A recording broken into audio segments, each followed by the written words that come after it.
Craving your next action-packed adventure? Audible delivers thrills of every kind on your command, like Project Hail Mary by Andy Weir, where a lone astronaut must save humanity from extinction, narrated with stunning intensity by Ray Porter. From electrifying suspense and daring quest to spine-tingling horror and romance in far-off realms, unleash your adventurous side with gripping titles that'll keep you guessing. Discover exclusive Audible originals, hotly anticipated new releases, and must-listen bestsellers that hook you from the first minute. Because Audible knows there's no greater thrill than the one that speaks to you. Discover what lies beyond the edge of your seat. Start your free 30-day trial at audible.com/WonderyUS. That's audible.com/WonderyUS.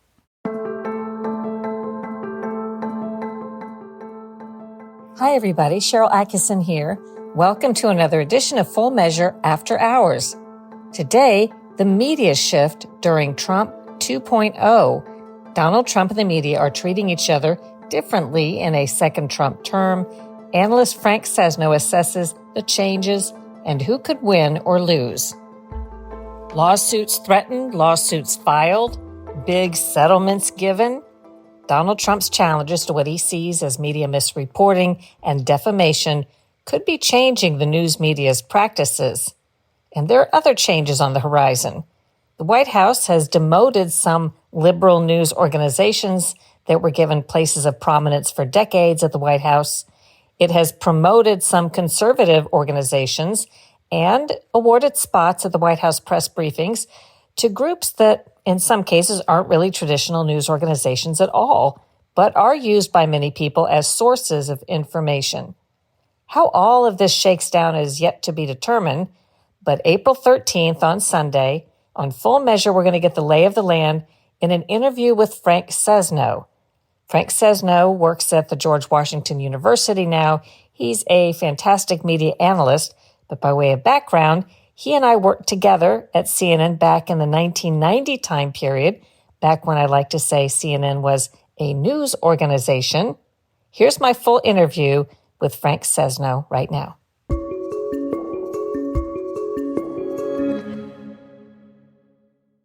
It's pretty early, but overall, how do you think the media is treating Donald Trump in the second term? Well, I think before I answer that question, I think we have to ask, what is the media? Because what I think a lot of people don't understand is media is probably the most plural word in the English language right now. So some media are treating him very well, very favorably. The conservative right-wing media have a seat at the table that they haven't had before. They have access to a president, and they've been supportive all along the way. So they're treating Trump well, and he's treating them well. He's given them more access. The traditional media, legacy media, are having a much harder time of it because their access has actually been restricted. And covering a president like Trump is very, very challenging if you're coming at it in the traditional way that journalists have covered politicians. I tracked what I called media mistakes his first term in the media in general, and there were so many really bad errors. I've looked around this time, I haven't noticed as many. So it leads me to wonder, is the media overall, are the media treating the president somewhat better or afraid to not treat him as badly as some of them did? It may be both of those things. I think one of the things that's very different in Trump 2.0 from Trump 1.0 in what I'm going to call the legacy media is that the amount of groaning, moaning, eye-rolling, finger-pointing, shock, outrage is way down. This was a clear second choice. The American people came back and voted for Donald Trump knowing full well what he's all about, what he stood for, his strengths, his weaknesses, his outrages, all of that. The first time it was sort of treated almost like, can you imagine? Look what happened. This is an aberration. I also think that a lot of journalists, traditional journalists, went way over the line in eye rolls and finger pointing and name calling rather than reporting what was happening, warts and all, which is what journalists are supposed to do. There was this kind of, can you believe this sort of thing? And there was a certain showmanship around it, I think, a lot of times, where people trying to show just how tough they were. The impact, actually, of Trump 2.0 is much, much, much greater, as we see every day, than Trump 1.0. And there are very serious questions to be raised about what he's doing, what it means, how deeply thought through it is, and all of that. Serious questions that should be handled seriously by journalists. So anyway, so I think that in this second Trump administration, some media are more restrained because they've learned that lesson, because there was a message, I think, from the voters themselves that suggested that more attention and respect needs to be paid, even as the tough questions are asked. Most of those in the media probably never envisioned it this before too long ago, that Trump would be back for another term. Do you feel like they had an oh moment? I think plenty of people had an oh moment, but I don't know. I don't think so, Sharyl. I mean, I think that the really good political reporters I was talking to throughout the campaign were pretty convinced that Harris was, and the Democrats generally, were in a weak position, that Trump had an enormous following, and that they were sticking with him despite the legal problems, the momentary outrages, or whatever it would be. So I think that where the surprise has come is just how fast Trump moved once he got to the Oval Office. I don't think his victory, however, was a giant surprise for those who knew and were covering politics closely. As you know, Trump has opened up the White House press process to more and different kinds of media, different kinds of outlets, breaking the traditions like, I believe, used to be the president always, for whatever reason, agreed to call on Associated Press the first time at news conferences and so on. Was it high time that this change be made, do you think, or is it a negative? I think it cuts both ways. I actually think it's high time that a change be made because the media landscape has changed so much. So there are more people who should have access to the White House and the President of the United States. Some of it, though, is not a good thing. I want to make a strong distinction here. I said earlier that media is the most plural word. I am now drawing a distinction between media and journalism. Anybody with a camera or a microphone is a member of the media, or a website, or anything else for that matter. But what journalists do is very particular. And what journalists do, or should do, I should say, is hold everyone in power to account, is to update and contextualize their stories, is to be responsible if they get it wrong and acknowledge errors. And these are clear guidelines laid out by the Society of Professional Journalists and echoed in most of the standards and practices or ethics guides that traditional news organizations have. Other media companies don't do that. They're not there to hold somebody to account. They're partisan press, and that's a tradition that goes way back, still very much alive in Europe. It's not necessarily a bad thing, but let's understand the distinction. The tradition of calling on the AP first actually predated that as a distinction, as a tradition of calling on the wire services. Once upon a time, there was a thing called the United Press International. Famous Helen Thomas worked for UPI. When I was an AP reporter at the White House, there was a UPI in the AP. And the tradition then was that one of the wire services asked the first question at a news conference. Of course, at the time, and before that, there were prime time news conferences. So everything's changed. Does it matter who asks the first question? Probably not. Although I would draw the distinction between journalistic organizations, news organizations, and media companies. What I don't think is healthy at the White House is to have adamantly pro-Trumpers or adamantly anti-Trumpers who are opinion media leading the way in places where we need facts and information. Well, one little issue came up. Some of the people, for example, at CNN during Trump 1, they weren't opinion media really, but they were very anti-Trump. So there was this blending of who's who. I think that's a huge problem, and I think it was a mistake that CNN made in Trump 1. And actually, they've been very public since with some controversy, kind of acknowledging that. White House correspondents, I've been one, should not be there to pick a fight. They should be there to hold power to account, to ask important questions, to explain policy, to be what they're supposed to be, which is the sort of translators and the journalists leaning on people who are in positions of authority on behalf of the larger audience. This may be a little diversion for the TV show, but we'll do the podcast too. So one question on, you were at the White House. I occasionally filled in at the White House at CBS News. And I didn't mean to feel superior because I had a seat up front when I walked into that room. But, to go in there, and my CBS seat was right up there next to NBC, and I knew I was going to get a question answered. And sometimes they called me and tried to get, meaning the White House folks called me and tried to get me to ask a certain question, or called me in advance and asked me what my question would be and said they would call on me, but they wanted the heads up. And I'm thinking back, in a way, we were allowing them, by us getting that special access, we were kind of allowing them to control the narrative. I remember when I was covering the White House, a press secretary at the time, this was in the way back days of Ronald Reagan, said, "Tell you what, you don't tell me how to manage the news, I won't tell you how to report the news." And there was a sort of agreement in that way. Look, White Houses, city halls, governors, everybody spins. And anybody who covers them understands they spin. They're there to persuade, to prevail, whatever it is. Fair enough. The seating arrangement that you talk about is quite fascinating because it also reflected a completely different era.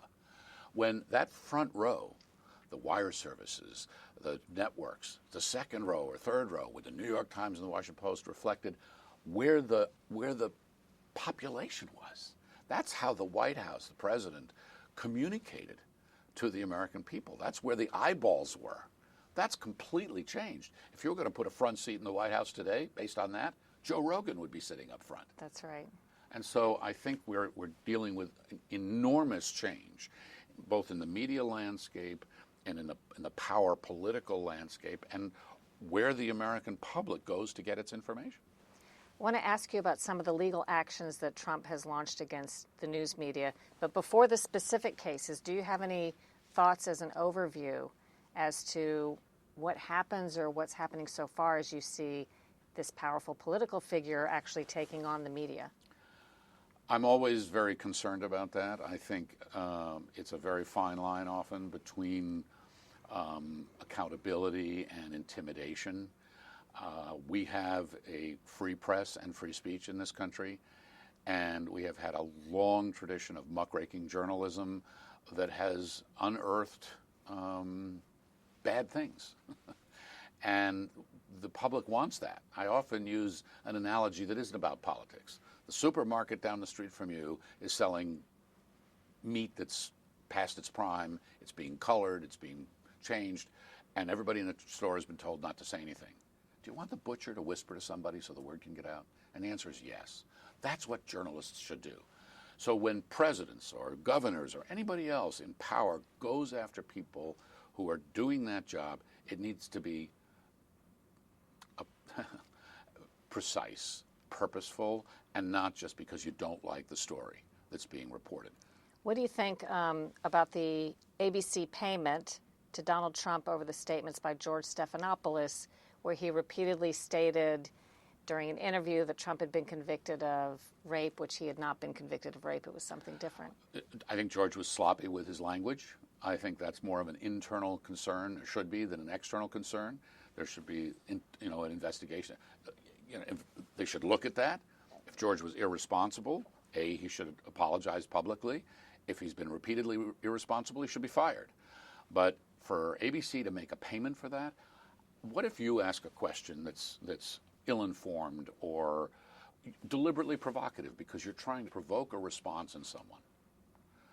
Should you be fearful of that question that you're asking because someone's going to take you to court and break the back of your news organization? You might not come from a major network. You might come from a regional news organization that doesn't have the capacity for that. I think we have to be really, really careful about this, which is not to say that journalists and journalistic organizations, media companies across the board, should not be accountable for what they do. They sure as heck should be. And if they get it wrong, they need to be exposed. If they get it really wrong, then they should be taken to court and through the process. Full disclosure, I served as the expert journalism witness in the Dominion Voting Systems versus Fox News lawsuit. And having seen the transcripts, the depositions, the texts and the emails of Fox News personalities in real time as this was all going down, they did some really bad stuff and they knew they were doing it, which is why they settled for more than $750 million. So yes, I think accountability absolutely should take place in the media, 100%. Where, how, by whom, what the threshold is, that's where it gets very complicated. So can I extrapolate that you don't think that payment should have been made by ABC to Donald Trump? I don't think that payment should have been made by ABC.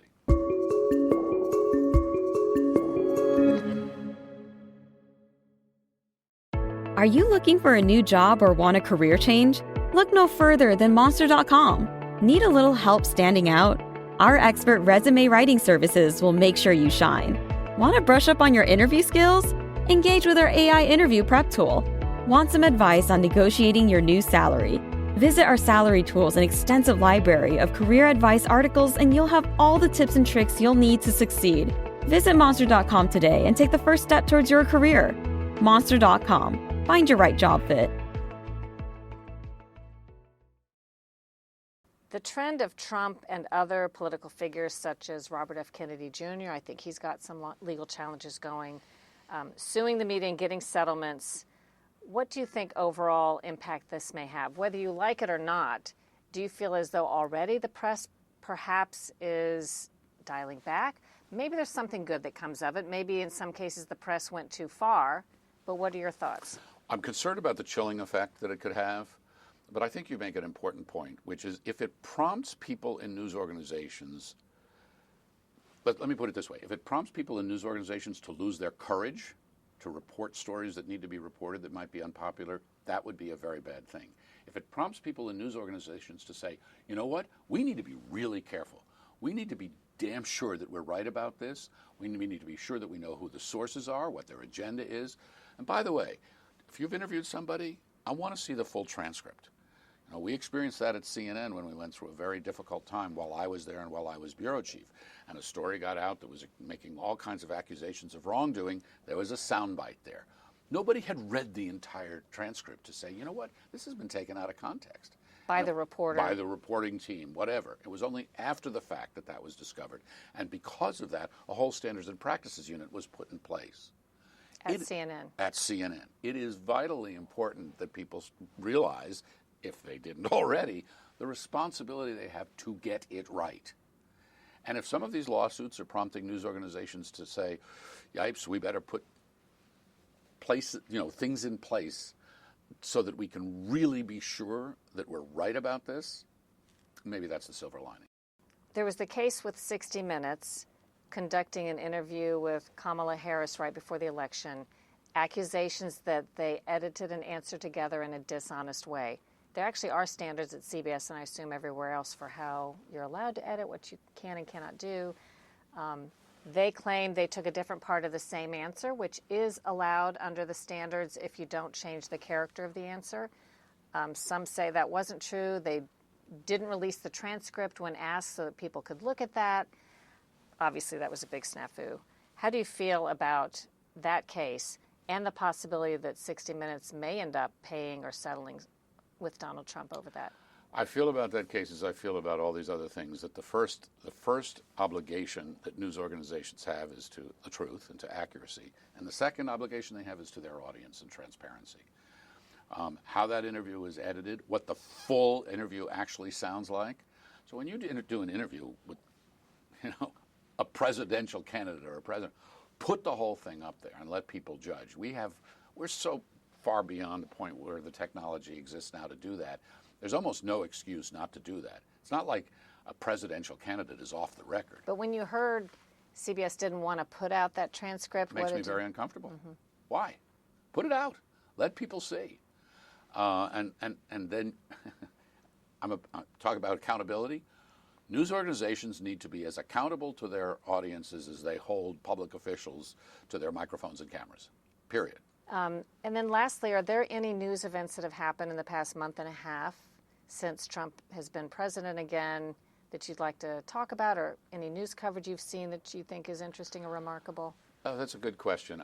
There's one thing, we're talking about this administration and its commitment to free speech and a free press. And it argues that it's got a great commitment to free speech and a free press, and it lets everybody in. I'm concerned, however, that free speech and free press comes with a lot of restrictions and far more than are worthy, and it's a page out of Elon Musk's playbook. Elon Musk did away with the press office at Tesla, at Twitter, So if you have a question that needs to be posed, you can't really do that. And that is information by edict across now X. After the terrible plane crash in Washington, D.C., where 67 people lost their lives, plane and helicopter collided here, the NTSB, which was investigating, at one point said, we're not issuing any more press releases and having press. We'll put out information via X. That is a very small sliver of what I think is a very bad and dangerous thing. These are our tax dollars at work. These organizations should be accessible and transparent and take questions. And it's not to say that every question is virtuous and brilliant. They're not. There's some really dumb questions that get asked in those press conferences and places. But the idea of accessibility, accountability, transparency is fundamental to what we are as a society.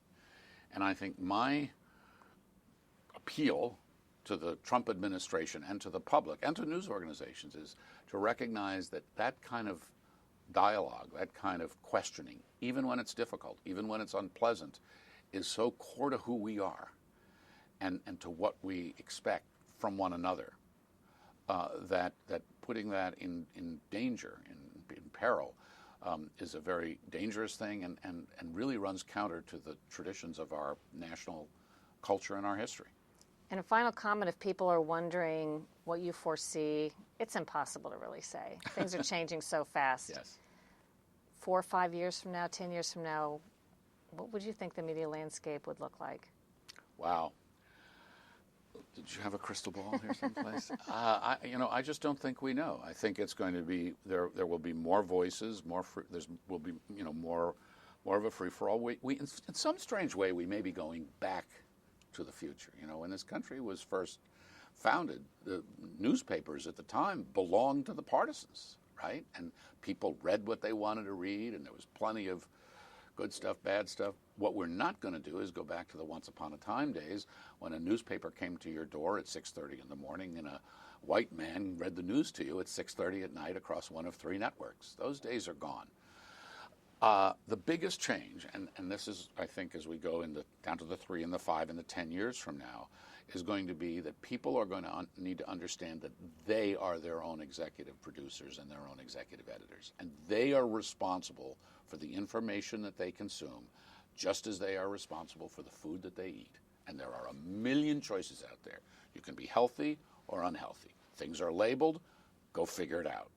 But understand that if you want to be healthy as a citizen, you've got to consume good information, just as if you want to be healthy as a person, you have to consume good food. Problem is, potato chips are more plentiful and tasty than broccoli a lot of the time, but we need it. We need both.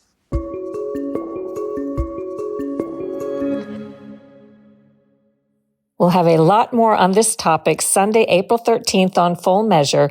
For how to watch, you can go to SharylAttkisson.com and click the Full Measure tab for a list of stations and times.